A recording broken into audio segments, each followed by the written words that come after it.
पूर्ण परमात्मा पाप कर्म दंड को भी काट सकता है। अभी तक जिस भी संत व महापुरुष से मिले, उन्होंने यही बताया कि पाप कर्म फल भोगने से ही समाप्त होगा। वो प्रभु कौन है जो पाप कर्म को काट देता है, वो काल के बंधन से छुड़वा देता है। उसका क्या नाम है, पूजा की विधि क्या है? कृपया अवश्य सुनिए जगत गुरु तत्वदर्शी संत रामपाल जी महाराज के अमृत वचन। अगवगत डगमग हो रहा है, उसकी सेटिंग करने के लिए सभी सेवकों को भेज दिया, इधर उधर जा भाई, तू बैलों को पानी पिला ला, तू ऐसे काम कर, जा भगत आए हैं, इसकी रोटी का प्रबंध करवा घर पे जाके। उनको इधर उधर भेज दिया और कहा मेरी बाल्टी भर दो, पानी की रख दो, मैं नहाऊंगा, स्नान करूंगा। एक पाटड़े पे बाल्टी भर कर रख गए, वो चले गए। रह गए वो आत्मा और वो महात्मा गरीबदास जी। गरीबदास जी ने स्नान किया, स्नान करके धोती बांधते थे और धोती का एक पल्ला अलग से सपेर कर लेते थे, उसको गोल गोल करके एज ए बेल्ट बांधा करते ऊपर के, धोती को लपेट के जैसे, और उसके ऊपर के उसी का धोती का हिस्सा एक पल्ला बांध लिया करते, उसको अड़बंद कहते हैं। और गरीबदास जी के उंगली के कोई वैसे ही थोड़ा बहुत कोई चोट लगी हुई थी, तो गरीबदास जी ने कहा कि ए झुमकरा, आइए भाई, मेरी धोती का यो कपड़ा बांध दे, मेरा हाथ का चोट लग रही है, काम नहीं करता। अब उसने झुमकरा नाम का पता जब पहले तो फूक उड़े निकलेगी उसकी कि इसने तो मेरा उर्फ नाम भी बता दिया, मैंने तो जिक्र भी नहीं करा मेरा नाम क्या है, कैसे हूं। उसका कुछ शंका हुई, भाई झुमकरा मैंने मेरे को गांव में तो कहा करते, पर यहाँ कैसे पता लग गया झुमकरा। और परमात्मा ने इसलिए कहा उसको झुमकरा क्योंकि उसका मन झूम रहा था कि यो किसा महाराज जी बता कहाँ आ गया, मेरे के साथ जमींदार है, किसान है, अच्छा बहकाया माया में इतनी दूर आया, नंगे पैदल चल के आया। अब गरीबदास जी ने धोती का जो पल्ला था उसको कहा ले बांध दे मेरे शरीर के चारों तरफ का, जहां बेल्ट बांधते हैं ऐसे कर लेते हो धोती के कपड़े को, ऐसे ऐसे घुमा घुमा के ऐसे कर। और उसने कहा कि ले बांध दे मेरे चौगुर्दे, वो चारों तरफ का लपेट कर ऐसे गांठ लगाने लग गया। वह गांठ शरीर के अंदर से निकल गया गरीबदास जी के शरीर से, और कब उस धोती का लग गई कपड़े का। और गरीबदास जी ने ऐसे मुंह कर लिया दूसरी साइड में जैसे देख ना रहे हों। झुमकरा ने सोचा उस राम राय ने, तेरा गांठ उल्टी लाएगी दिखे तो फिर लगा, फिर वो ऐसे ही शरीर के अंदर से निकलाई धोती का गांठ लाएगी। तीसरी बार वो प्रयत्न करने लगा, जब गरीबदास जी ने कहा कि रे झुमकरा, मतलब तेरे जैसा आदमी हो या गांठ क्यों ना लगती तेरे ते। जब उसने ऊपर को देखा उनके मुंह की तरफ, क्योंकि राम राय जी विष्णु जी के पुजारी थे, भले ही वो सिख थे, जब उन्होंने ऊपर देखा तो विष्णु जी का रूप बन गया। इसने से ऊपर ऊपर गरीबदास जी का मोर मुकुट, हाथ में शंखर चक्र गदा, चरणों में पड़ गया, पैर पकड़ दिए, है महाराज भूल लागी, मैं तो गलत सोच लिया मैंने आपके बारे में, आप तो भगवान हो। फिर देखा तो फिर गरीबदास ने कहना, अब उसने सोची मैं विष्णु जी का पुजारी हूं और इसने मुझे उस उर्फ नाम से पुकार दिया, इसलिए मैं प्रभावित हो गया, मेरी ही कोई कल्पना होगी। तो फिर डांट गया अपने मन ने, ना भगवान तक हो ना। फिर वो बैठ गया, कोई शक्ति है जरूर जिसके ऊपर मैंने कुछ देखा है, और इस धोती अंदर से शरीर से निकल गई। फिर गरीबदास जी कहने लगे, बच्चा बैठ जा। 2 घंटे ज्ञान दिया उसको, सारी सृष्टि रचना सुनाई, सतत्व ज्ञान समझाया। हम सुल्तानी नानक तारे दादू को उपदेश दिया, जात जुलाहा भेद नहीं पाया, काशी माए कबीरवा। तब उस झुमकरा ने, उस राम राय ने कहा, भगवान ऐसा ज्ञान तो आज तक किसी ने बताया नहीं मारे थे। तब गरीबदास जी ने कहा था कि तत्व भेद कोई ना कह रे झुमकरा, यो पैसे ऊपर नाच सुनो राई झुमकरा, कोटों मध्य कोई नहीं रे झुमकरा, अरबों में कोई गर्क सुनो राय झुमकरा। ए झुमकरा राय कहते हैं, राय साहब यानी हे, जैसे लैंडलॉर्ड था वो, कि हे राय झुमकरा, ए राय साहब कहते हैं तत्व भेद किसी के पास नहीं है, ये सब पैसे ऊपर ढोल पीट रहे हैं, पैसे उद्देश्य लेकर ये दंत कथा सुना रहे हैं, तत्व भेद कोई ना कहे रे झूमकरा, ये पैसे ऊपर नाच सुनो रे झूमकरा। कहते कोटों मध्य कोई नहीं रे झूमकरा, अरबों में कोई गर्क सुनो रे झूमकरा। इन करोड़ संतों में आपको कोई संत नहीं मिलेगा, अरबों में कोई एक गर्क मिलेगा। गर्क माने कंप्लीट इन ऑल रिस्पेक्ट, यानी सैचुरेटेड, जिसके पास ज्ञान भी पूरा हो, जिसके पास मंत्र भी पूरे हों, जिसको अधिकार भी हो परमपिता की ओर से। कैसे? ऐसा संत तुझे अरबों में पावेगा, करोड़ों में भी नहीं मिलेगा। और वही गीता जी कहती है कि बहु नाम जनमाना मनते, ज्ञानवान माम प्रपते, वासुदेव सर्वमति स महात्मा सुदुर्लभ है। तो पुण्यात्माओं, तुम्हारा सौभाग्य आपका कि दास आपको वो संत मिल गया है जिससे विश्व का कल्याण हो सकता है। बोलो सतगुरुदेव।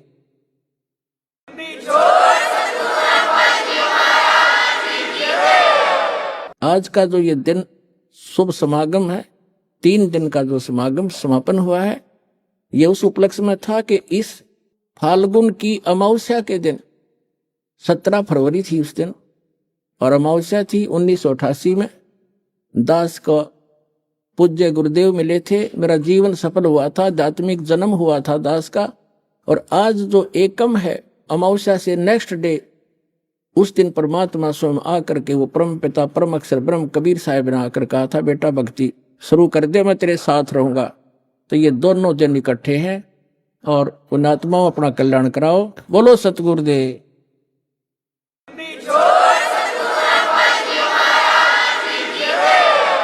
बहुत ही पुण्यकर्मी प्राणी को मानव शरीर प्राप्त होता है, और उससे भी पुण्यकर्मी वो मानव शरीरधारी प्राणी है जिसके अंदर परमात्मा की प्रेरणा बनी हुई है,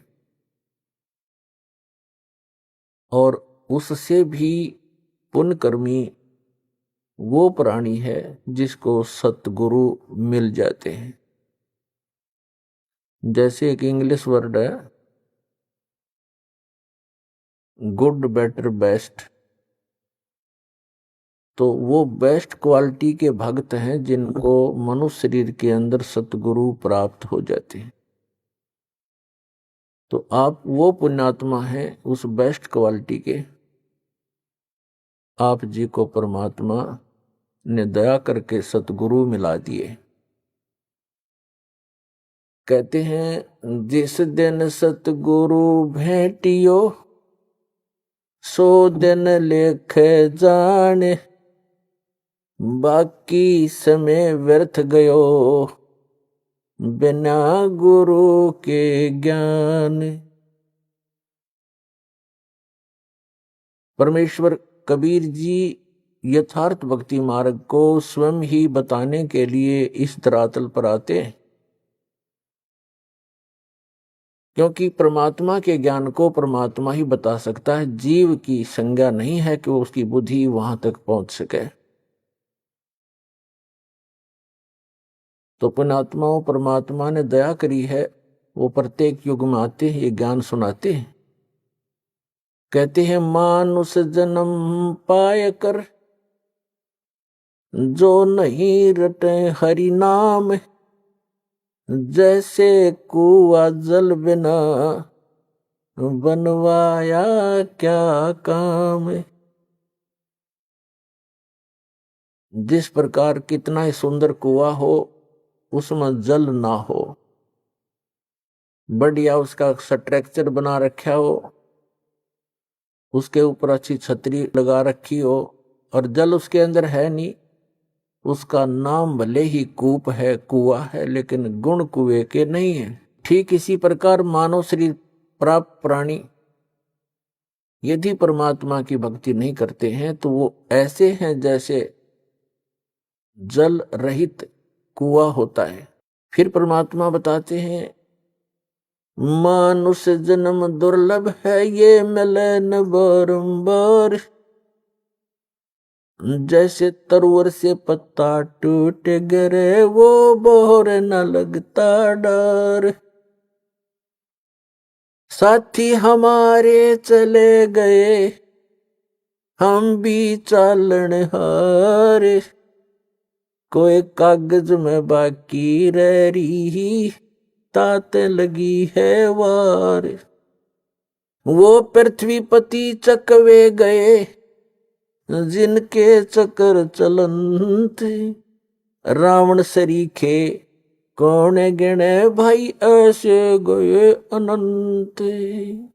मर्द गर्द में मिल गए वो, रावण से रणधीर, कंस के सी चाणोर से भाई हिरणा कुश बलवीर। तेरी क्या बुनियाद है, तू जीव जन्म धर लेत, गरीब दास भगवान की भक्ति बिन, तेरा खाली रह गया खेत। अपने आत्माओं परमात्मा ने आके जानकारी दी है कि आप ये सोचकर गलती करते रहते हो कि हम अभी बहुत दिन तक संसार में रहेंगे, क्योंकि जो 10-20 वर्ष के बालक हैं उनकी तो स्वाभाविक वृत्ति है कि अभी मृत्यु होगी नहीं, और जो 50-40 वर्ष के हो गए हैं वो भी सोच रहे हैं अभी 100 वर्ष तक तो जीवित रहते ही हैं, 60-70-75 तक तो जीवित रहते ही हैं। जो 70-75 और 80 तक पहुंच गए वो भी ये सोचकर जी रहे हैं कि अभी नहीं मरेंगे, क्योंकि मानव की आयु 100 से भी ऊपर तक भी हो जाती है। लेकिन हमारी बुद्धि उस समय काम करना बंद कर देती है, एक्सीडेंट हो जाता है। 10 वर्ष के बालक, 20 वर्ष के बच्चे, 30 वर्ष के, 40 वर्ष के, 50 वर्ष के, या किसी बीमारी के कारण, रोग के कारण भी मृत्यु हो जाती है। तो यहां परमात्मा याद दिलाते हैं, इसी भूल के कारण आप यहां गफलत भी करते हो, भक्ति कम करते हो और बुराइयां भी करते हो। जिस व्यक्ति को ये पता लग जाए कि तेरी मृत्यु अब कुछ ही दिनों के बाद होने वाली है, उसने ना तो बकवाद बावे, ना कोई इधर उधर की चोचले है, ना कोई कार और कोठी की तरफ उसका ध्यान जावे। तो इस प्रकार एक भक्त की वृत्ति परमात्मा और परमात्मा के ज्ञान पर लगी रहे तो बहुत सी बुराइयों से बचेगा, भक्ति ठीक करता रहेगा। और ये सत्य है। परमात्मा कहते हैं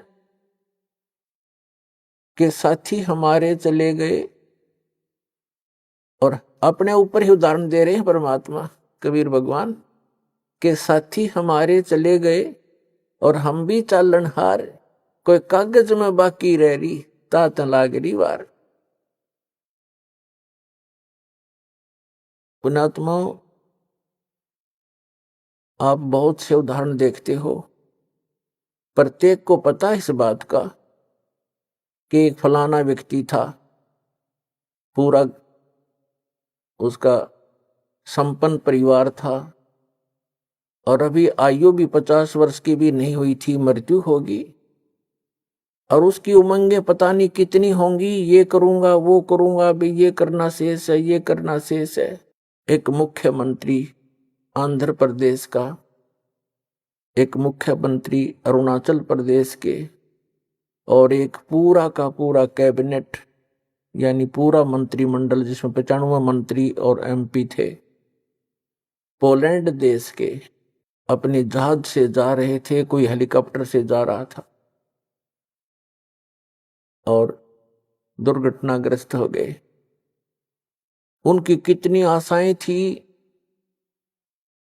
उन्होंने पता नहीं कहां कहां पार्टियां अटेंड करनी थी, उनके स्वागत के लिए बहुत से उनके मित्र हार लिए खड़े थे गले में डालने के लिए, और उनके गले की हार फिर मौत बन गई। तो यहां परमात्मा कबीर जी कहते हैं, मौत भूल गया बावड़े तन अचरज किया कौन, वो जाने का दिन तो भूल चुका है। मौत विसारी बावरे अचरज किया कौन, और ये तन माटी में मिल जाएगा जो आटे में लौन। तो पुण्यात्मा परमात्मा हमें याद दिलाते हैं के साथी हमारे चले गए, आपके बहुत से मित्र या कोई रिश्तेदार या वैसे देखने में आते हैं, वो सब जा रहे हैं। तो कबीर साहब कहते हैं आप भी जाने वाले हो, कोई कागज में बाकी रह रही है, यानी कोई शेष आयु है आपकी, और जिस दिन वो कागज पूर्ति हो जाएगी, यानी आपका आयु का समय पूरा हो जाएगा, तो तुरंत चले जाओगे, चाहे कितना ही आवश्यक कार्य आपका शेष रह गया हो। क्योंकि जिसको आपने अति आवश्यक कार्य मान रखा है, उसके अतिरिक्त उससे भी एक आवश्यक कार्य है परमात्मा की भक्ति, सेवा, सिमरन, गुरु की तलाश। वो आप नहीं करते हो तो परमात्मा आपके इन अनिवार्य कार्यों को महत्व नहीं देते। क्योंकि आपके जो प्रारब्ध में यानी किस्मत में, प्रारब्ध माने किस्मत, आपकी किस्मत में जो लिखा है आपको वही मिलेगा, चाहे चोरी कर लो, चाहे मिलावट कर लो, चाहे झूठ बोल लो, वो कर्म बिगड़ेंगे, मिलना उतना ही है। यदि आपने 2 नंबर का काम करके, झूठ बोल के, चोरी करके, रिश्वतखोरी करके, मिलावट करके धन इकट्ठा कर भी लिया, वो आपके पास नहीं रहेगा, वो तो जाएगा, कारण कुछ भी बनेगा, लेकिन आपके पल्ले फिर वो पाप पाप रह जाएंगे। जो आपने उस धन को एकत्रित करने के लिए जो पाप इकट्ठे किए, झूठ बोली, चोरी करी, रिश्वत लिया, मिलावट की, तो वो पाप पाप आपके पास रह जाएंगे, धन नहीं रहेगा। एक व्यक्ति ने लुटपुट के अपनी आत्म कथा बताई कि मेरा एक इकलौता पुत्र था, उसकी तबीयत ढीली रहने लगी, अस्वस्थ रहने लगा, उसका बहुत इलाज करवाया, झाड़े झपटों वालों के पास भी गए, जंतर मंत्र करवाए, देवी देवता पूजे, लोकल डॉक्टरों से, अपने शहर के डॉक्टरों से भी खूब इलाज कराया। अंत में पता चला कि उसके दोनों गुर्दे फेल हो गए, खत्म हो गए। उसके लिए कहीं ना कहीं से गुर्दे का अरेंजमेंट किया। आज से लगभग 25-30 वर्ष पहले की बात है। उसमें उसके कहते हैं जो किडनी ट्रांसप्लांट में लगभग 3.5 लाख रुपए लगे। वो लड़का स्वस्थ हो गया, विवाह की तैयारी हुई। 6 महीने के बाद, उस गुर्दे चेंज कराने के 6 महीने के बाद बस दुर्घटना में मर गया। अब वो रो रहा था और अपनी आत्म कथा बता रहा था।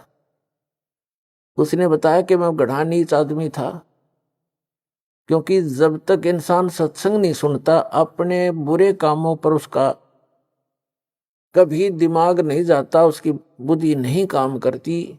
चाहे कितना निकम्मा आदमी हो और उसका कोई दुर्घटना हो जाए छोटी मोटी, वो न्यों क्या करे, भगवान मनीषा के बुरा कर दिया, मेरे साथ आज ऐसे क्यों घटी। और जो निरे बुरे करता है सारा दिन, पहला बुरा तो ये है कि हम भक्ति नहीं करते। इससे बुरा और कुछ भी नहीं हो सकता जो भक्ति नहीं करते। और भक्ति करते हैं तो गलत गुरुओं के पास करते हैं या मनमाना आचरण करते हैं, वो भी बुरा ही बुरा है।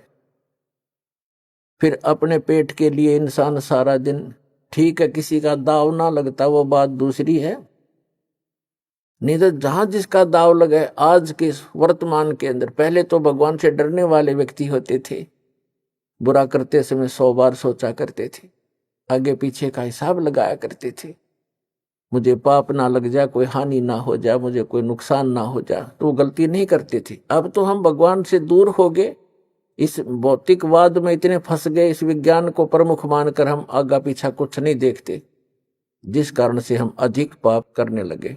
इस प्रकार हम बुरा करते हैं तो आगा पीछा नहीं देखते, और जब हमारे साथ कुछ घटना घट जाती है फिर विचार करते हैं तो वो बता रहा था जी मैं घना निकम्मा व्यक्ति था, मेरे ये टेप रिकॉर्डर की दुकान थी, रेडियो रिपेयरिंग की और सेल परचेज की। उस समय ये कह रहा था कि तोल के भाव से रिफिल आया करती थी इनकी टेप रिकॉर्डरों की, रील होया करती पहले, अब तो सिस्टम खत्म हो गया। और सोनी क्या मार्क लगाता था, सोनी की ज्यादा बिकती थी, सोनी कंपनी की। और उस समय 1.5 घंटे की जो सोनी की रील होती थी 30-35 रुपए की बिकती थी, और मुझे वो 2.5 रुपए में टोटल खर्चा था मेरा, और मैं 35 रुपए की बेचा करता नकली।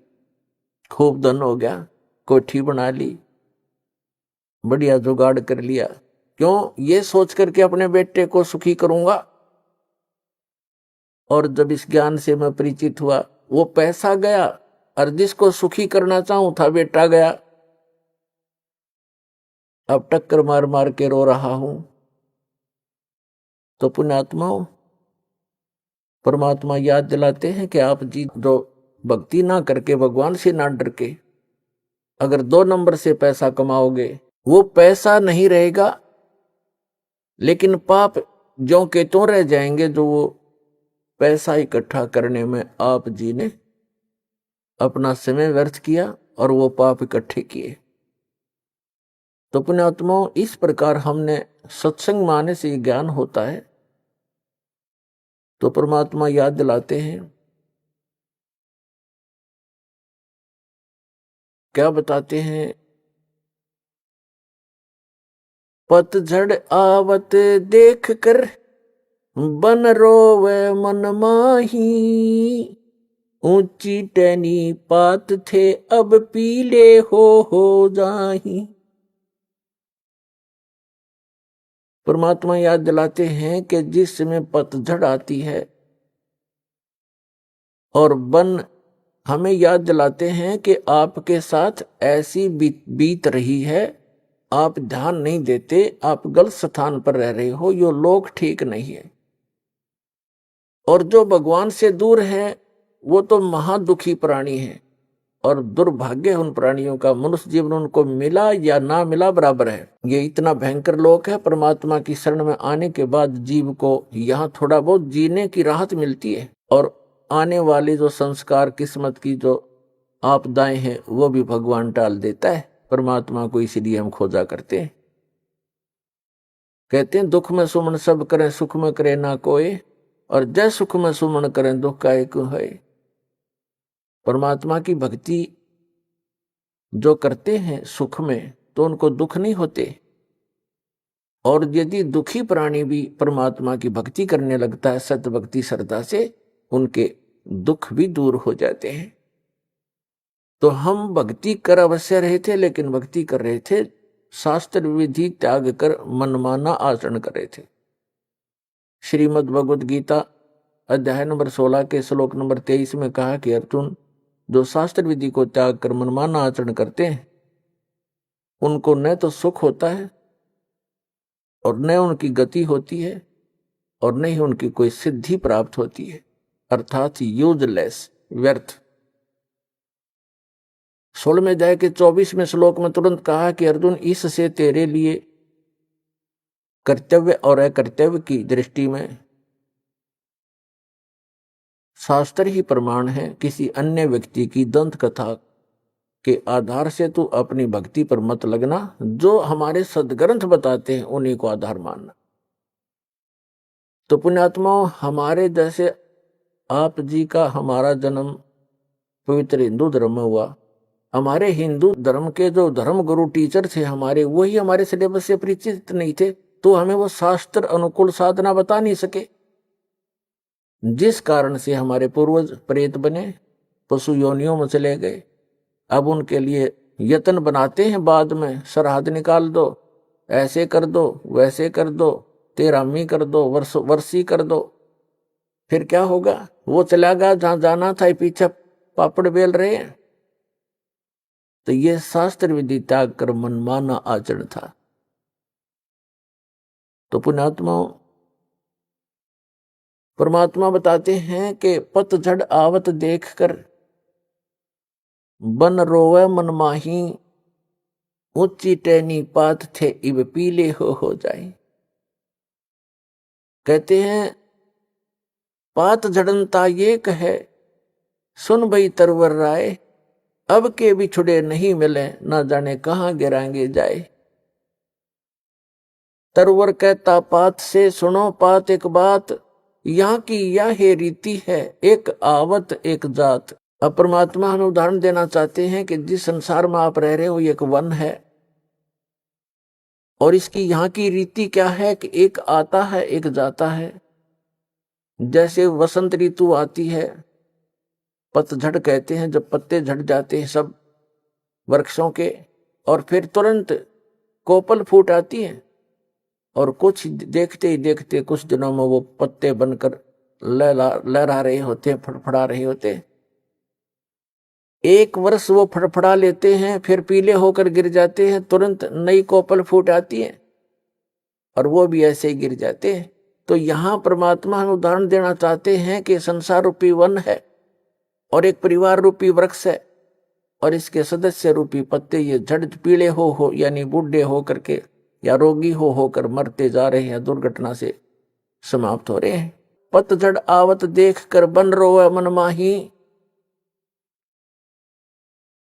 ऊंची टहनी पात थे वह पीले हो जाही। अब जैसे वृद्ध हो गए जो भक्त जो व्यक्ति, उनके सफेद बाल हो गए ये हमारे की तरह। अब इनको ये सूचना वो मिल गई है कि तुम्हारी टिकट कभी भी कट सकती है, चालन की तैयारी करो। लेकिन हम बगैर ज्ञान के भगवान के अध्यात्म मार्ग से परिचित न होने के कारण हम और ही अटकलों में लगे रहते हैं, अभी नहीं मरेंगे अभी नहीं मरेंगे। जो आज मृत्यु को प्राप्त हुए या कल हुए वो भी ये सोच कर जी रहे थे अभी नहीं मरेंगे। इस भूल को सत्संग में मिटाया जाता है, दृढ़ निश्चय कराया जाता है। अब क्या बताते हैं परमात्मा कि पतझड़ के अंदर पीले पत्ते, पहले वाले पत्ते पीले होकर टूट टूट कर गिर जाते हैं। कहते पात झड़नता ये कहे सुन भई तरवर राय, अब के भी छुड़े नहीं मिले ना जाने कहां गिरेंगे जाए। जैसे किसी परिवार का कोई सदस्य मृत्यु को प्राप्त हो रहा है, उसको ये पता लग गया कि तेरी मृत्यु डेफिनेट है, कोई ऐसा असाध्य रोग है और डॉक्टरों ने भी बता दिया है कि तू 2 महीने 20 दिन का मेहमान है। तो उस समय उस व्यक्ति की स्थिति देखो। अब उस समय क्या करते हैं, कुल के लोग इधर उधर से इकट्ठे होते हैं, मेहमान आना शुरू हो जाते हैं कि मेडिकल के अंदर है, कुछ दिनों का मेहमान है। तो उसको सांत्वना देते हैं कि भाई या तो सभी ने मरना है, पीछे देख ले कोई दादा रहा ना परदादा रहा, एक दिन सबने जाना है, क्यों माड़ा मन करता है, खुश होकर जान दे दे। तो उसने संतुष्टि करनी पड़ती है कि सभी मरेंगे, इससे उसको सांत्वना मिल जाती है, मरने की सुविधा मिल जाती है। लेकिन वो दुख जो का तो उसके पहाड़ जितना उसके कम सिर पे रखा हुआ और अगले जन्म में उसको भोगना पड़ता है। तो ये परमात्मा याद दिलाते हैं कि पात झड़नता यूं कहे सुन भई तरवर राय, अब के बिछुड़े नहीं मिले ना जाने कहां गिरेंगे जाए। तो वो परिवार का सदस्य अवश्य महसूस करता, कितनी सांत्वना देते रहो, हे भगवान अब ना पता कहां जाऊंगा, कहां जन्म होगा। तो परमात्मा उसके लिए आगाह करते हैं कि तू पहले ही यदि मेरी शरण में आ जाता, तेरा आगे का ठिकाने का पता लग जाता और फिर मरने में चिंता नहीं होती, से हर शरीर छोड़कर चला जाता, भक्ति करके जाता और परमात्मा की भक्ति से दान धर्म से बड़ी आसानी से जीव निकल जाता प्राणी का। नहीं तो भक्तिहीन प्राणी भुगत का मरता है, टट्टी पेशाब निकल जाती है, बुरा हाल होता है, यम के दूत दिखने लग जाते हैं, कई दिन पहले भयभीत होना शुरू हो जाता है। तो यहां बताते हैं परमात्मा के जीवित जग में जूती पड़े फिर जम तोड़े छाती, या यहीं पर दुर्गति शुरू हो जाएगी आपकी और फिर आगे यम के दूत वहां पिटाई करेंगे। उसके लिए भगवान बताते हैं कि फिर कुल के लोग ऐसे सांत्वना देते हैं जैसे पात झड़नता यूं कहे सुन भई तरवर राय, यानी वृक्ष को कहता है पत्ता कि अब के बिछड़े हम नहीं मिले, ना जाने कहाँ गिरेंगे जाए। और तरवर कहता पात से, पेड़ कहता उस पत्ते से मान लो, तरवर कहता पात से सुनो पात एक बात, यहाँ की यह रीति है एक आवत एक जात। दादाजी की टिकट कटन होगी, पोता पैदा हो गया, 20-30 साल 50 वर्ष में पोते की टिकट कट जाएगी, उसका पोता आ जाएगा। तो परमात्मा कहते यहाँ की यह रीति है एक आवे और एक जात। तो परमात्मा आपको याद दिलाते हैं, कबीर ये तन जावेगा सके तो ठाहर ला, एक सेवा कर सतगुर की भाई गोविंद के गुण गा।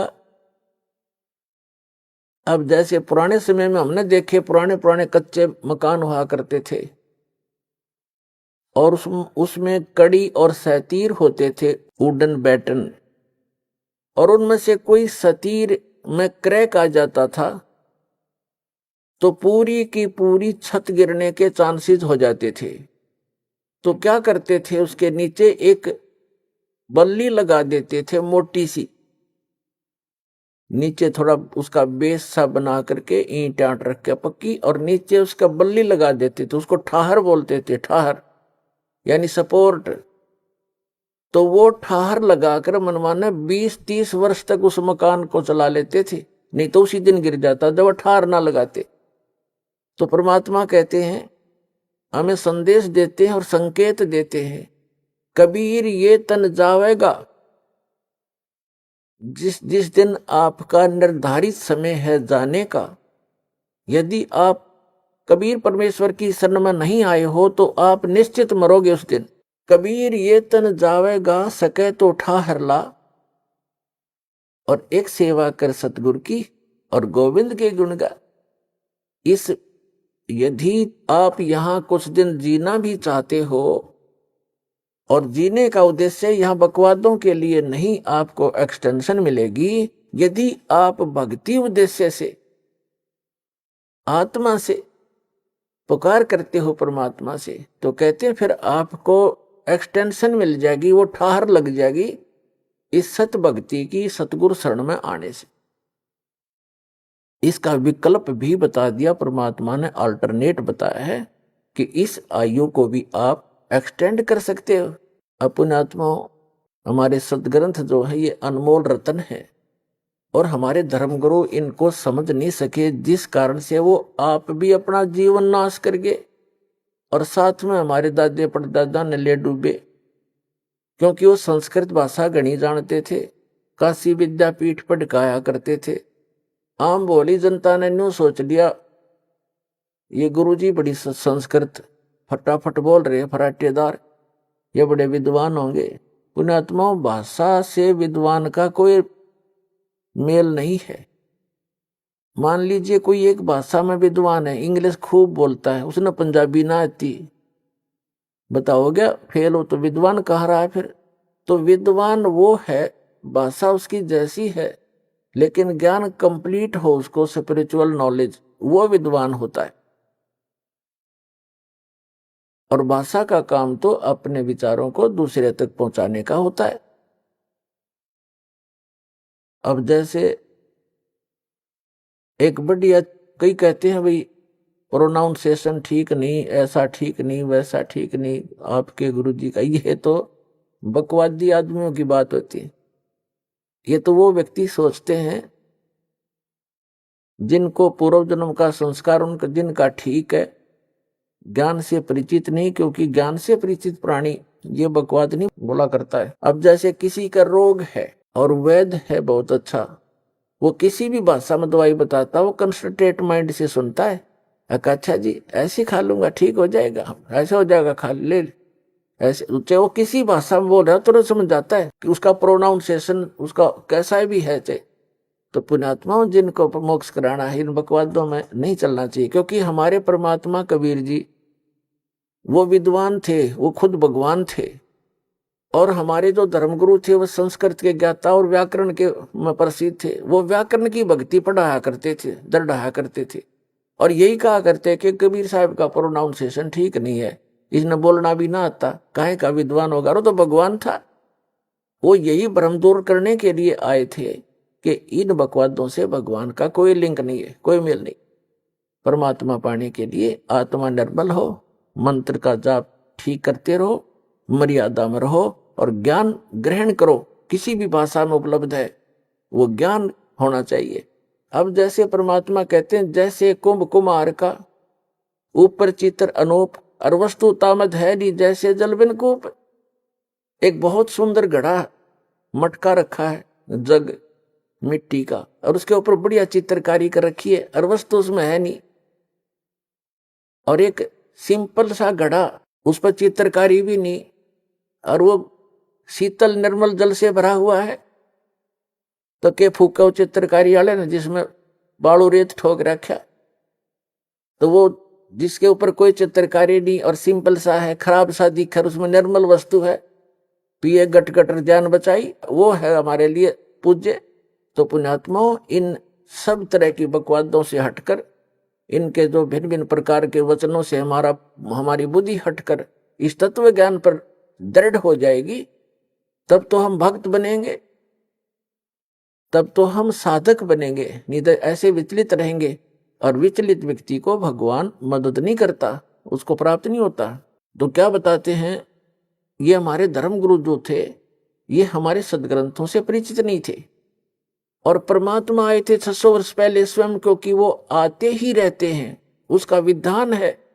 ऋग्वेद मंडल नंबर 9 सूक्त नंबर 86 मंत्र 26 और 27 में, ऋग्वेद मंडल नंबर 9 सूक्त 82 मंत्र 1, 2, 3 में, ऋग्वेद मंडल नंबर 9 सूक्त 54 मंत्र 3 में, ऋग्वेद मंडल नंबर 9 सूक्त 20 मंत्र 1 में, ऋग्वेद मंडल नंबर 9 सूक्त 94 मंत्र 1 में, ऋग्वेद मंडल नंबर 9 सूक्त 95 के मंत्र 2 में, ऋग्वेद मंडल नंबर 9 सूक्त 96 के मंत्र 16 से लेकर 20 में, और भी अनेक स्थानों पर ये प्रमाण है कि वो परमात्मा ऊपर के लोकों के सबसे ऊपर के लोक में रहता है।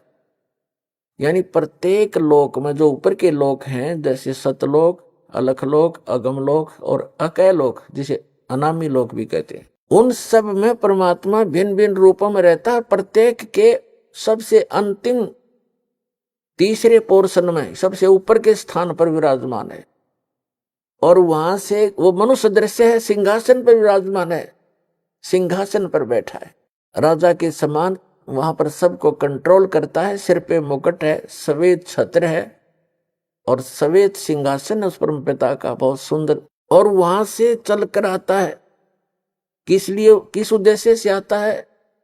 तत्व ज्ञान देने के लिए आता है, अच्छी आत्माओं को मिलता है। परमात्मा सतलोक से अपने निज स्थान से चल कर आते, यानी सह शरीर, उनका चल के आना कोई पैदल चलना नहीं, आकाश में उड़ जाना, 1 सेकंड में ऊपर पहुंच जाना, दूसरी सेकंड में नीचे पाना, इतनी गति है उस परम पिता की। वो परमात्मा यहाँ अच्छी आत्माओं को मिलते हैं और उनको तत्व ज्ञान से परिचित कराते हैं, और अपने ज्ञान को भगवान खुद ही बता सकते हैं। बाकी से कितनी समाधि ला लो, कितना मेडिटेशन कर लो, कितना ज्ञान इकट्ठा कर लो, भगवान जो ज्ञान बताते हैं वही ज्ञान होता है, बाकी अज्ञान होता है। तो वो परमात्मा यहाँ आते हैं, अच्छी आत्माओं को मिलते हैं, प्रत्येक युग में आते हैं। क्या बताते हैं कबीर साहब? ये परम पुरुष हैं कबीर परमेश्वर जी। कबीर जी जो दुल्हा धानक काशी में आए थे और 120 वर्ष रहे थे, और लोगों ने उनको कवि की संज्ञा देकर उनकी फाइल को बंद कर रखा था। ये पूर्ण परमात्मा हैं, अनंत कोट ब्रह्मांड के रचनहार हैं, हम सबके जनक हैं, हम सबके संकट का निवारण करने वाले भी यही भगवान है। ये प्रत्येक युग में आते हैं, और आप उसके बच्चे हो सभी, चींटी से लेकर हाथी और राजा से लेकर एक प्रजा, रंक से लेकर धनवान, रिचमैन, ये सब उस परमात्मा के ही बच्चे हैं। और यहाँ सभी दुखी हैं। पुण्यात्माओं, यहाँ सुख नाम की चीज नहीं है। हमने झूठे सुख को सुख मान रखा है। एक दूसरे के दुख को देखकर अपने दुख को थोड़ा हल्का समझ करने सोचा बस हम सुखी हैं। एक व्यक्ति के 3 पुत्र थे, उनमें से एक की मृत्यु होगी और उसको इतना दुख था, बुरी तरह रो रहा था, ना कुछ खा रहा था ना पी रहा था। तो शोक व्यक्त करने के लिए रिलेटिव, रिश्तेदार, कुल के लोग, गांव नगर के लोग इकट्ठे होते हैं। उनमें से एक ऐसा व्यक्ति था जिसका एक ही पुत्र था और वही मृत्यु को प्राप्त हो चुका था कई वर्ष पूर्व। तो वो व्यक्ति जब वहां आया, अन्य व्यक्तियों ने कहा कि भाई जिसका 3 पुत्रों में से एक की मृत्यु हुई थी, उसको संबोधित करते हुए, सांत्वना देते हुए कहने लगे कि देखो इसकी तरफ देखकर जी ले, इसकी तरफ देखकर जी ले, इसका एक ही पुत्र था और उसकी मृत्यु होगी, इसने भी तो सब्र कर लिया। तो उसको राहत मिली, रोना बंद हो गया और ये सोच लिया तो शुक्र है भगवान, अच्छा मेरे तो 2 तो बच गए, इसका तो एक था बेचारे का, ये भी गया। तो फिर उसने शांति हुई, थोड़ा बहुत आहार भी किया। तो हमने क्या, वो पुत्र वापस आ गया? हम एक दूसरे को घना दुखी देखकर अपने थोड़े दुख को सुख मान रहे हैं। एक व्यक्ति बता रहा था कि मेरी लड़की का जन्म हुआ तब गुदा नहीं थी और मेरे पर पाड़ टूट गया हमारे परिवार पर दुख का। मेडिकल में लेकर गए तो वहां क्या देखा, जिस वार्ड में मेरी बेटी को लेकर गए उस वार्ड में ऐसे मरीज 4-5 और थे। फिर मेरा दिल को शांति हुई, थोड़ा सहारा मिला, खाक सहारा मिला। क्या वह गुदा लगी लड़की के जाते ही? नो देख लिया कि और भी से दुखी बतेरे हैं, नो शांति कर ली और सुख हो गया।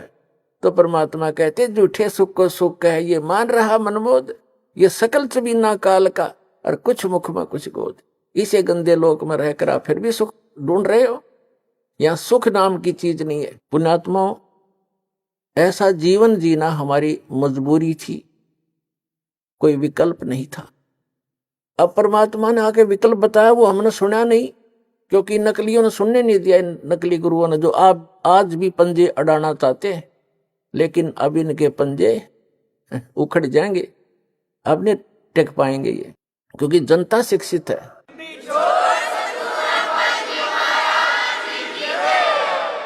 अब जो प्रसंग चल रहा है, परमात्मा कहते हैं झूठे सुख को सुख है, ये मान रहा मनमोद, ये सकल चबीना काल का कुछ मुख में कुछ गोद।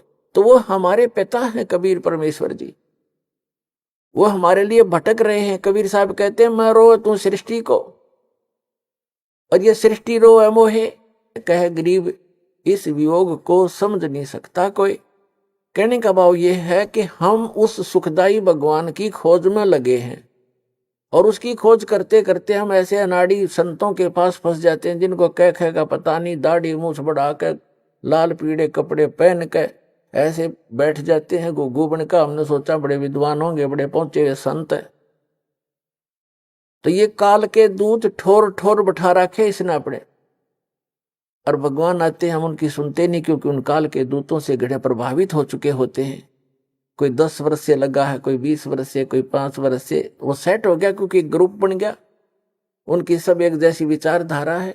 उस विचारधारा से हटकर कोई ज्ञान सुनने को मिलता है तो हम विरोध कर लेते हैं। दुर्भाग्य हमारा। ज्ञान को सुनना चाहिए, गहराई तक जाना चाहिए, निष्कर्ष निकालना चाहिए, फिर अच्छा लगे तो स्वीकार करो, ना छोड़ देना चाहिए। पहले ही विरोध करने लग जाते हैं, झगड़ा ठान लेते हैं। ये क्रोथा कांड इसी का कारण था। इन दुष्ट लोगों ने अपनी दुकानें बंद होती देखकर ये जुल्म करवा दिया, झूठे प्रचार करवाया और 21 महीने तक इस प्रचार को बंद करा दिया। कीड़े पड़ा कर इसे व्यक्तियां का तुम्हारे सामने दिखा दूंगा ऐसे जालिम लोगों को। आप बुराई करें, अपने चंदा इकट्ठा करने के चक्कर में उन जनता से कोई लेना देना नहीं, कोई भाड़ में जाओ। और एक परमार्श का काम शुरू होता है, परमात्मा ने आके शुरू किया था, उनका इतना विरोध करा दिया था इन नकली गुरुओं, ब्राह्मणों, ऋषि मंडलेश्वरों ने, काजी और मुल्लाओं ने जीना हराम कर दिया था। लेकिन वो तो समर्थ थे, वो अपनी छाप छोड़ गए। उस समय ये अनमोल रतन देगे हमारे को, सुख संवेद देगे, जो जिसके सहारे आज दास ऊपर उठ रहा है। और इसके विषय में बताया है कि और ज्ञान सब ज्ञान डी, कबीर ज्ञान सो ज्ञान, और जैसे घोड़ा तोब का करता चले मैदान। परमात्मा का ऐसा ज्ञान है, ऐसा निर्मल ज्ञान है, ये निर्मल करे शरीर और ज्ञान सब मंडलीक है ये चकवे ज्ञान कबीर। और ज्ञान तो मंडलीक है, सीमित है, डिविजनल है, अक्षेत्रीय है। और चकवे माने चक्रवर्ती, all round, complete in all respect, complete spiritual knowledge जो कबीर भगवान ने दिया है वो ज्ञान चकवे ज्ञान, चकवे माने चक्रवर्ती ज्ञान है उस कबीर साहिब का। ऐसा निर्मल ज्ञान है, निर्मल करे शरीर और ज्ञान मंडलीक है। मंडलीक माने डिविजनल, अक्षेत्रीय। और ये चकवे ज्ञान कबीर, चक्रवर्ती ज्ञान है उस कबीर भगवान का, जो सभी सदग्रंथों में प्रमाण है। तो वो क्या बताते हैं, चारों युग में मेरे संत पुकारे, को के कहा हम हेल रे, हीरे माणिक मोती बरसे, ये जग चुगता ढेल रे। क्या बताते हैं कि चारों युग में जिन महापुरुषों को मैं मिला हूं, कबीर भगवान बताते हैं, क्योंकि ये चारों युगों में आते हैं भगवान परमात्मा हमारे पिता, और हमें सतमार्ग देना चाहते हैं। लेकिन ये काल के नकली दूत, ये झूठे गुरु परमात्मा के मार्ग में हमेशा बाधा बनते रहे। उसका कारण ये था कि हम शिक्षित नहीं थे। केवल एक वर्ग को, ब्राह्मण वर्ग को ही शिक्षा का अधिकार था, और उनमें इतना अभिमान हो गया क्योंकि आम जनता उनको दादाजी कहने लगी, उनको ब्राह्मण गुरुजी, उनके चरण धोए, उनके श्रद्धा से। फिर उनने अपने एक वो बना ली, परंपरा बन गई। उसके पोते, उसके पड़पोते आगे फिर पढ़ताई करने लग गए। अब उनका रोजी रोटी का काम बन गया वो। तो उन्होंने ज्ञान था नहीं उनको। फिर भगवान जब बताने आया, जब बात कति बिगड़ती दिखी तो उन्हें सुनने नहीं दी और सुना नहीं। तो इसलिए मालिक ने ये समय सेलेक्ट किया, क्योंकि जो यह शिक्षा है ये बहुत खतरनाक है, हानिकारक है मानव के लिए। इसमें आदमी बेईमान बनता है, निर्लज बन जाता है। आप देख रहे हो, अब थोड़ी सी शिक्षा होगी, ठीक से नौकरियां मिल गई हैं और बकवाद करने लग गए। फिल्मों में देखो कैसे बेहुदे पढ़ाने लगे हैं। और चतुरता इतनी आ गई, भाई का भाई से प्यार रहा नहीं, माँ बेटे में आपस में खेचा तानी, बाप बेटे में खेचा तानी, भाई बहनों के मुकदमे कोर्टों में धक्के खा रहे। यह चतुरता और अभिमान लाती है ये शिक्षा। इसलिए भगवान ने इसको टच नहीं होने दिया अपनी प्यारी आत्माओं तक। लेकिन अब कंपलसरी था, एक बार तो इससे बिगड़ेंगे, ये पता था मालिक को, बिगड़ेंगे सुधार लूंगा, क्योंकि मेरी आत्मा है परमात्मा के लिए भटक रही है, इनको ज्ञान होगा फिर सुधर जल्दी जाएंगे। बेशक बिगड़ गए, लेकिन ऐसे उपकरण बनवा दिए दाता ने, इंटरनेट के system, television system, projector system. ये मनुष्य की सोच नहीं हो सकती, ये भूल जाना आपके, ये मनुष्य बना देगा। ये पहले ना बढ़ाए, मनुष्य 40 लाख वर्ष हो गए यही धक्के खाते ने। एक रेडू में, एक छोटी सी बैलगाड़ी में, और 6 खच्चर जोड़ के, ये घोड़े जोड़ के उसने घसीटे फिरा करते थे ईब तक। और अभी तक हमने देखा, किसान परिवार में जन्म था दास का, कोई ऐसा औजार नहीं था जो फसल को ढंग से समय पर निकाल ले। एक झाड़ बोझड़ा काट के, गेहूं को ऐसे डाल के, गेहूं को काट के उसको ऊपर बैलों समेत घुमाए जाया करते। 1 महीने में जाकर सेट होते थे। 100 मन गेहूं मुश्किल से निकलते थे। अरे 100 मन गेहूं काट दे घंटे में, कट कट कट कट वो मशीन चल पड़ी। तो कहने का भाव ये है कि परमात्मा ने इसको कलयुग नाम दिया है। इसमें मशीनरी से काम चलेगा। या मशीनरी भगवान ने दिमाग दिया है जीव को। पहले ये मनुष्य यही थे, हमसे तो घने अच्छे थे, नेक व्यक्ति थे। पहले का इतिहास देखें तो कितने निर्मल आत्मा के व्यक्ति थे। तो कहने का भाव यह है, परमात्मा ने अब शिक्षा देना अनिवार्य समझा। और अब शिक्षा पाकर को छोटी सी पोस्ट बन गई, कोई IAS IPS, या कोई मंत्री MLA बन गया, या कोई जज बन गया। अब धरती तोल रखी सबने, सुनते नहीं, अपने से बड़ा किसी समझते नहीं। और पुण्यात्माओं, इस ज्ञान, जब ये ज्ञान होगा प्राणी को, इसको अपनी औकात का पता चलता है, तू क्या है और क्या करने जा रहा है, किसके लिए कर रहा है। ये किसी को हानि भी करने जाता है, अपने अपने सामर्थ्य का दुरुपयोग करने से पहले वो फिर बहुत सोचेगा।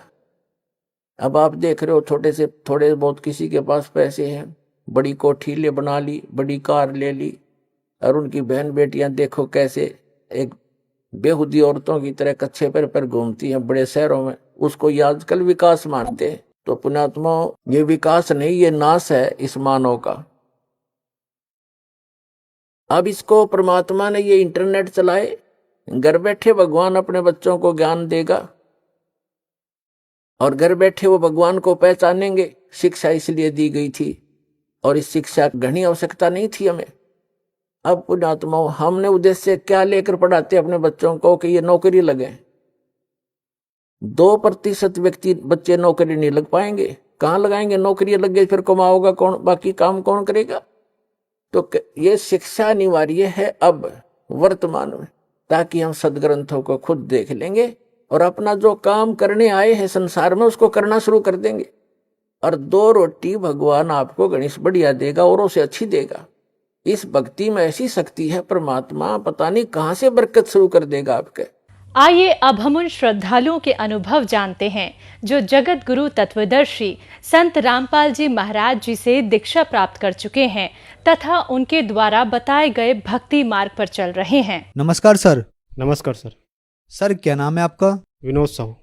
विनोद जी, आप कहाँ से हैं? ग्राम मिरई कला, जिला राजनांदगांव, छत्तीसगढ़। विनोद जी, संत रामपाल जी महाराज से नाम दीक्षा आपने कब ली? मैंने संत रामपाल जी महाराज जी से 2015 में नाम दीक्षा ली थी।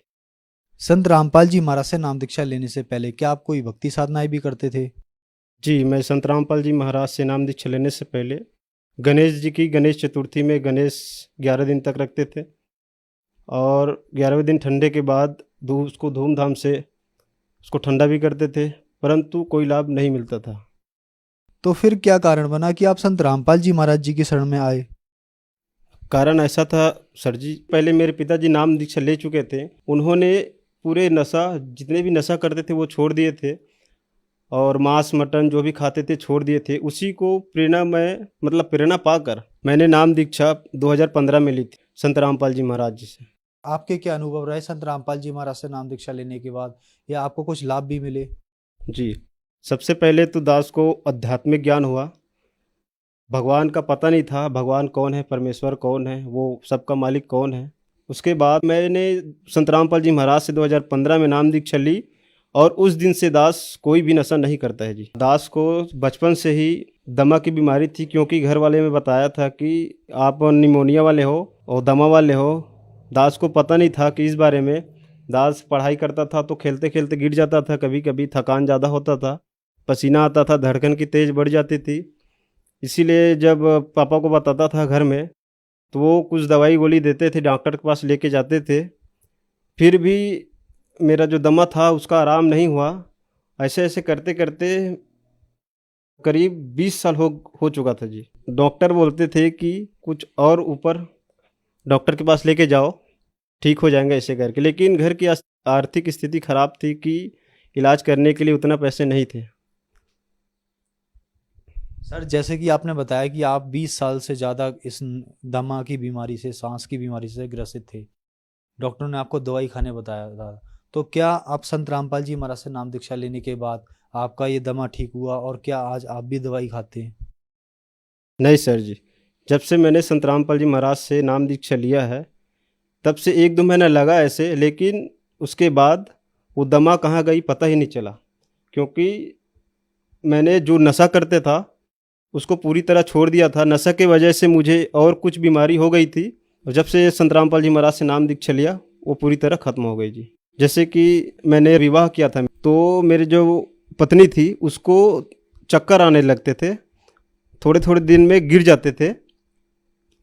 जब से शादी होके आई थी तो कहीं ना कहीं गिर जाती थी। जब मैंने ससुराल वाले से पूछा तो बोले कि इसका ऐसे ही है, कभी कभी ये जो स्कूल जाती थी वहाँ से उसको घर से उठा के लेके आना पड़ता था और सदगुरुदेव संत रामपाल जी महाराज की कृपा से आज तक उन्हें ऐसा कोई चक्कर नहीं आया है, नहीं गिरे हैं। जब मेरी पत्नी प्रेग्नेंट थी, तो जब सोनोग्राफी करवाया गया, बच्चे का पार्ट्स था वो पूरा अलग अलग था। डॉक्टर ने बताया था कि 9वां महीना हो गया है, इस तरह से कैसे हुआ है अलग अलग।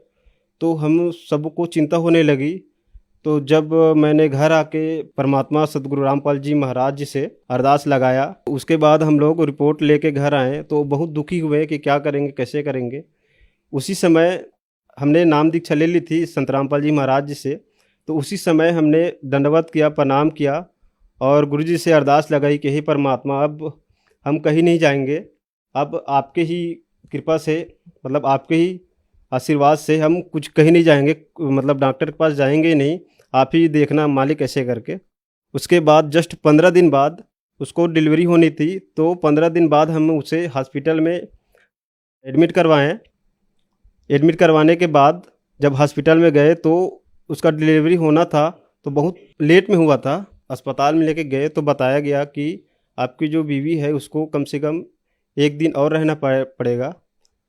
तो परमात्मा से फिर से अरदास लगाई, हे परमात्मा, इतना दूर आए हैं, कृपया जल्दी करो ऐसे करके। फिर परमात्मा ने सुनी। फिर उसी रात को 3 बजे मेरी पत्नी की डिलीवरी हुई और वो बच्चा स्वस्थ हुआ परमात्मा की दया से। जिस तरह से हमने सोचा था कि हमारे बच्चे अलग अलग हैं, वो परमात्मा की दया से स्वस्थ हुआ। और उसके बाद जब हुआ तब डॉक्टर बाहर निकले और मेरे को बताया कि इस बार तो बच्चा हो गया है, लेकिन नेक्स्ट बार आप बच्चे की, मतलब बच्चे हो नहीं सकते, एक तो आपकी पत्नी बचेगी या बच्चा बचेगा। तो उसके बाद 2.5 साल बाद फिर से परमात्मा ने दया की, बच्चे होने वाला था, तो फिर से सोनोग्राफी करवाया गया, तो फिर से इसी तरह से अलग अलग पाया गया। लेकिन परमात्मा से फिर अरदास लगाई हमने कि हे परमात्मा, पिछले टाइम ये ऐसे ही हुआ था, इस टाइम भी आप परमात्मा हमारी रक्षा करो, मदद करो। तो संत रामपाल जी महाराज की दया से एक बार सोनोग्राफी करवाया था। उसके बाद जब डिलीवरी हुआ तो गुरुजी की दया से, संत रामपाल जी महाराज की दया से वह बच्चा बिल्कुल स्वस्थ हुआ, बिल्कुल अच्छा हुआ जी। जो सोनोग्राफी है उसको देख सकते हैं। गुरुजी की दया से, परमात्मा के संत रामपाल जी महाराज की दया से नॉर्मल डिलीवरी और आज बच्चा स्वस्थ है जी, आप देख सकते हैं। जबकि डॉक्टरों ने बताया था कि बच्चे का पार्ट्स अलग अलग है, फिर भी परमात्मा ने दया करी और वह बच्चा स्वस्थ है जी, आप देख सकते हैं। विनोद साहू जी, आपने बताया कि संत रामपाल जी महाराज से आपने नाम दीक्षा ली, नशा छूटा, आपकी आर्थिक स्थिति ठीक हुई और सबसे बड़ा चमत्कार, जैसे कि डॉक्टर्स ने सोनोग्राफी की तो बताया कि बच्चे के पार्ट्स अलग अलग हैं। तो ये एक बहुत बड़ा चमत्कार संत रामपाल जी महाराज ने आपके साथ किया। तो सर, इस भारत में, दुनिया में और भी संत हैं, संत रामपाल जी महाराज का प्रभाव इतना क्यों है कि जो लोग कहीं से भी ठीक नहीं हो पाते, उनका नशा नहीं छूट पाता, संत रामपाल जी महाराज ऐसा कैसे करते हैं? जी सर, अच्छा पूछा आपने। मैंने हजारों मतलब धर्मगुरु देखे, मैं पढ़ा लिखा हूँ। संत रामपाल जी महाराज का जो शिष्य आए थे, उन्होंने ज्ञान गंगा पुस्तक, ऐसे मैं सिटी में था, ज्ञान गंगा पुस्तक मिला, उसको पढ़ा, तब जाना कि परमात्मा पूर्ण कबीर साहब ही है और उसकी भक्ति करने से साधकों के हजारों मतलब लाखों कष्ट दूर हो जाते हैं। इसी प्रकार मैंने भी सोचा और संत रामपाल जी महाराज से उस पुस्तक को पढ़कर, और मुझे तो पता था कि मैं नशा करता था, तो उस नशा छोड़ने के वजह से मैंने इस नाम दीक्षा ली थी जी। सर, संत रामपाल जी महाराज से नाम दीक्षा कैसे ली जा सकती है? सर, संत रामपाल जी महाराज से नाम दीक्षा लेने के लिए बहुत सारे, मतलब 13 चैनलों में संत रामपाल जी महाराज जी का सत्संग चलता है। टीवी के नीचे पीली पट्टी चलती है इन्फॉर्मेशन, उस नंबर पर आप कॉल करके संत रामपाल जी महाराज से नाम दीक्षा ले सकते हैं जी। धन्यवाद सर। धन्यवाद सर जी।